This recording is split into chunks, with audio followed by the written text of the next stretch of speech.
করলাম, স্যার জুতা পরতে গেল, দেখলো যে ফিতাগুলোর মাঝখান থেকে আমি কেচি দিয়ে কেটে দিয়েছি। শুয়ের মধ্যে আমি এরকম এক মগ পানি ঢেলে দিয়ে চলে এসেছি।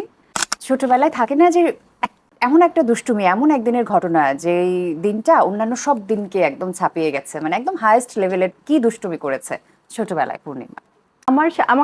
আমাকে যে টিচারটা পড়াতে আসতেন বাসায়, হোম টিউটর যাকে বলি, মানে স্কুলের পরে, তো স্যার আমাকে অনেক পড়াতেন। তো তখন হচ্ছে যে এই যে এত কিছুগুলো রচনাগুলো মুখস্থ করো, সেটা এখন ইংলিশ হোক বাংলা হোক যেটাই হোক, সবগুলো করো, আরো এক্সট্রা হোমওয়ার্ক দিয়ে যেত। তো খুব রাগ হতো।